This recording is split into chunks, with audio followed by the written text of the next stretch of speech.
Hi guys, and welcome back to another video where today we're going to be predicting the scores of week 6 of the 2020-2021 Premier League season. Now before we get started, let's have a quick look back on how well we got on in week 5. So last week had a pretty good week, even though there was a lot of shock scores last week. I had 7 points with 2 perfect results, that being the Everton-Liverpool 2-2 draw in the Merseyside derby and the 1-1 draw in the M23 derby as well. Yeah, I had a little bit of a shocker. I had actually one more result than you, Nathan. I actually had 4 correct results, but that resulted in 4 points, no perfect score, so 4 points for me. Representing the viewers last week was Ree, and Ree came away with 3 points, no perfect scores either. Top scorer from last week though was Zayed Amaro, I think that's how you pronounce it, and Zayed came away with 13 points overall. An absolute amazing score, because there was a lot of weird score lines last week, particularly that Tottenham throwing away a 3-goal lead against West Ham. Zayed moving up to 5th position. Top of the leaderboard though, as you can see on the screen, is David Redgriff, and David has taken over the top spot from Philip. David is 2 points ahead of Philip now. Richish and David and Zayed all on 35 points. But if I slowly go down the table, Nathan, you can see yourself there in 18th position. Ree, who represented the viewers last week, is in 25th position on 28 points. Myself, with that paltry score of just 4 points, I'm on 26 points and 32nd overall. And I'll just slowly go down the leaderboard there, just picking out a couple of names. David Ojuemi on 23 points, Ryan Nishani on 20 points, Mark Chapman and Nathan Heaver both on 19 points. And a lot of these players here have only played once or twice this season. A few new players that you can see yourself this week, the likes of George P, I think, RG Bags, but Taki Abim Kawando once again bottom of the table with 0 points. But Nathan, let's move on with a challenge like Richarlison or Pickford with a 2-footed tackle on Van Dijk. Absolute disgraceful scenes, but let's make some predictions.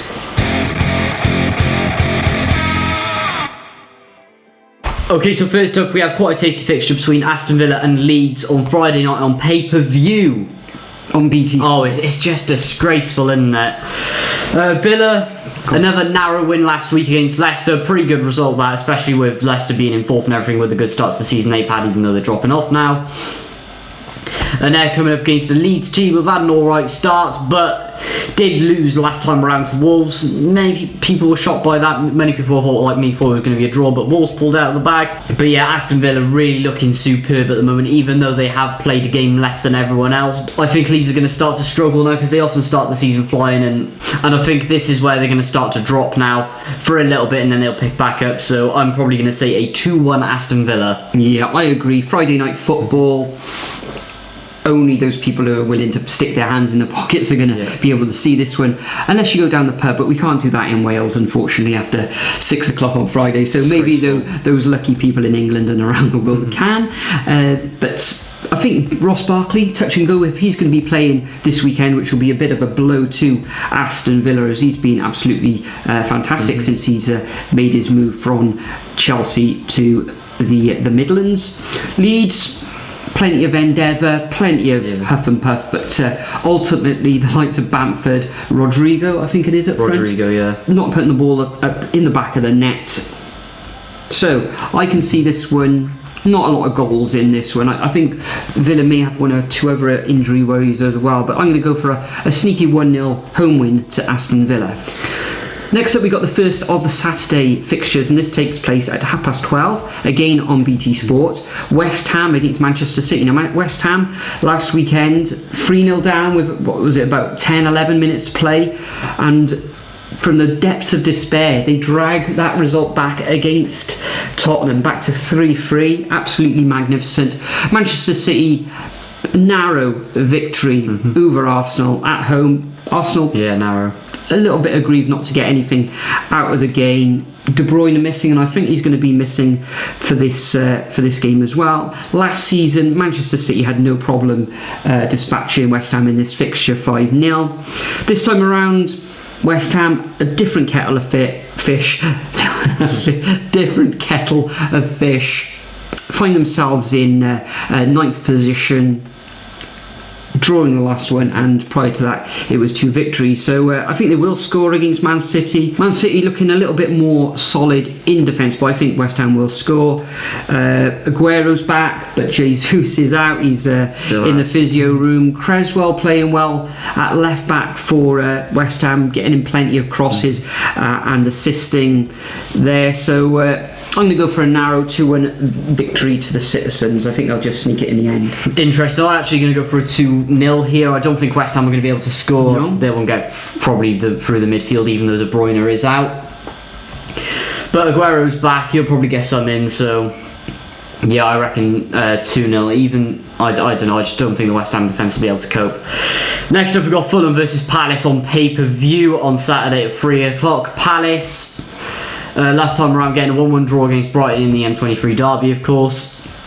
Both teams look good in that, but I think, well, it was always going to come down to a draw anyway. They're coming up against the Fulham side, who actually got some points last time around, getting the first points on the board this season. There won't be many of them, but they finally did it against Sheffield United, and how on earth did Mitrovic miss that penalty? I think that is... In his last 10 penalties, I think he's missed 4 of them. So rubbish. Yeah, he scored 6, but missed 4. And you think a striker of his quality would, slot it 9 times out of 10. Should be scoring penalties at least. I don't know. It's terrible, but yeah, Palace, they're going to want to rebound after the derby in Fulham. Well, Sheffield United really haven't had a good start. Could be second season syndrome for them. So yeah, it's got a Palace win written all over it. So I'm going to say 2-0 here. Yeah, a London derby, this one. Fulham last week could have won that game against Sheffield United. Crystal Palace carving out that 1-1 draw, which a lot of people in the predictions in the comments last week actually got perfectly correct. Difficult one to call. Well, no, not that difficult actually. I'm going to go for a Palace 2-0 away win. Next up, we got Manchester United at home against Chelsea. Bit of a mouth-watering fixture, this one. Both defences all at sea at the moment. Last weekend, Chelsea you could say almost in control. Werner finally getting goals on the score sheet in the league, and he looked sharp, didn't he? And I think he actually provided the assist as well for the third. But Southampton can't write them off. Go to the bitter end. The way they play, the way they press, and everything. And Chelsea were undone there with that 3-3 scoreline. Manchester United going up to St James's Park. I think at one point, was it 1-1? I can't remember how the goals went. Yeah, it was 1-1. Wilson missed an absolutely golden opportunity to score a second for Newcastle after it was a great run by St Maximum in the area, but ultimately the likes of Rashford took over and came away with that 4-1 scoreline. Reverse fixtures last season, Man United won these ones 4-0 and 2-0. So Chelsea, difficult to score against Manchester United recently, but Man United's defence all over the shop. Harry Maguire scoring though, so a little bit of redemption for him with his on and off the field woes. But I'm actually going to go for a Chelsea win with this one. They've got their attack. I think they're getting the likes of Pulisic and Ziyech. They're getting them all to work. Yeah, came on last week, and he is a player. He is an absolute player to look for. I think as well, Werner playing through the middle is better for them as well. So yeah, 3-2 scoreline to Chelsea for me. Yeah, I'm actually going to go for a 3-1 here. I don't think Man United will... They'll get one past the defence, and then Chelsea are just going to absolutely overrun Man United at the back. So yeah, goals for each of them. Werner, Havertz, Ziyech, I reckon, if they're all 3 of them are playing. But yeah, 3-1 definitely. Man United defence going to continue to struggle here. Yeah, and so far this season, I think out of 4 of the 5 games that Chelsea have played, they've actually scored 3 goals in those 4 matches. Yeah, exactly. And Man United haven't even got a clean sheet yet this season, even though they've played 1 less game than everyone else. So anyway, next up we've got Liverpool versus Sheffield United on pay-per-view as well.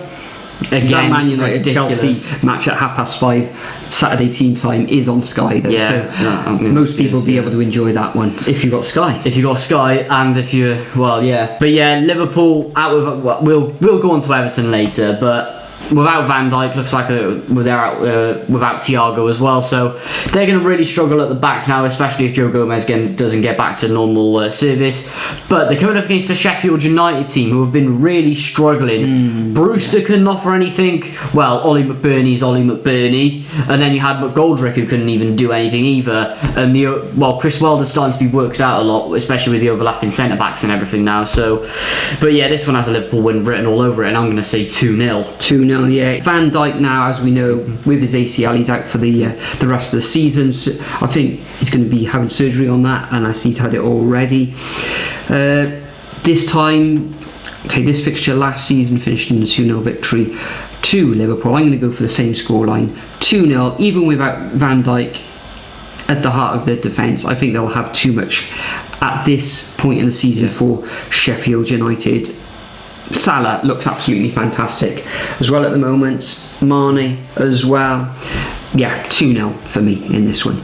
Next up, we've got Southampton against Everton. This takes place on Sunday at 2 o'clock on Sky. Southampton, of course, we've already mentioned, coming back to draw 3-3 against Spurs, and Everton carving out that 2-2 draw against Liverpool.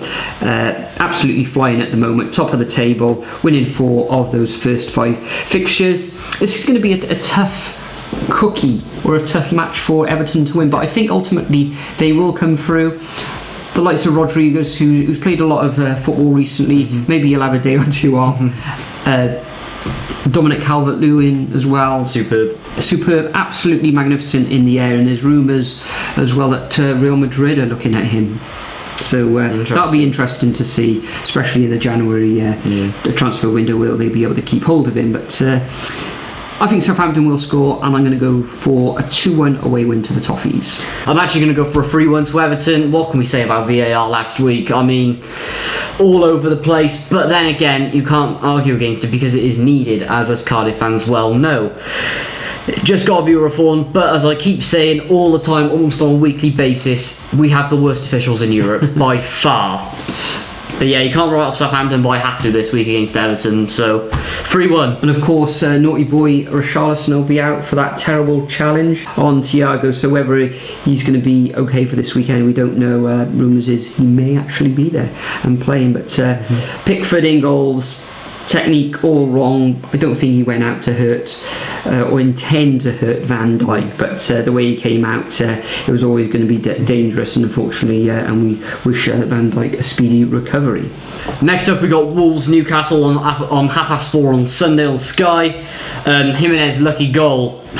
It was a bit of a very lucky goal, and lucky to stay on the pitch as well, may I add. But yeah, anyway, they're coming up against a Newcastle side who absolutely folded up like a deck chair last week. Terrible against Man United.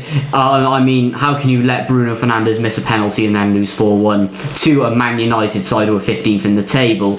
Pathetic. But yeah, Wolves very lucky against Leeds, and I don't know, I've got a feeling Wolves are going to win this one as well.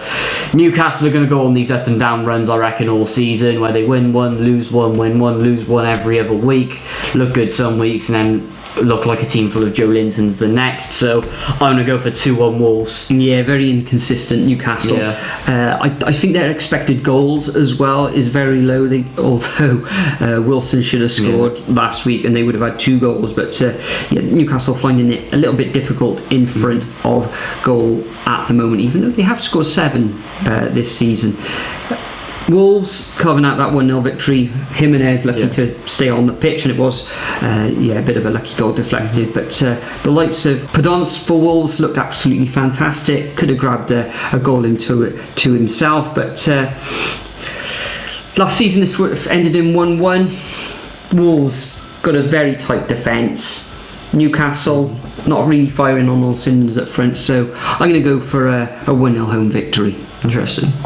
Next up, at 7:15 on Sunday, live on Sky, but it's on box office again, so you've got to fork out another £15 something like that anyway. It's Arsenal at home against Leicester. Arsenal a little bit unfortunate not to come away with anything against Manchester City. Leicester started to dip away a bit. They've got injury woes. Vardy didn't play last weekend. Touch and go if he'll play this week. He should be okay. I think they're in Europa League action this week as well, Leicester, so he'll probably be rested for that, ready for this game against the Gunners. Partey should make his debut hopefully this weekend, unless he's been isolating or something. I'm not sure what the situation is with it, but an interesting fact on this one, Nathan. Arsenal have not lost against Leicester since 8th of September 1973. Impressive. A long time ago, almost 50 years. Incredible. So keeping that in mind, and the way Arsenal are playing at the moment, looking solid and strong at home, even though there's no fans there, I'm going to go for a 2-1 victory to Arsenal.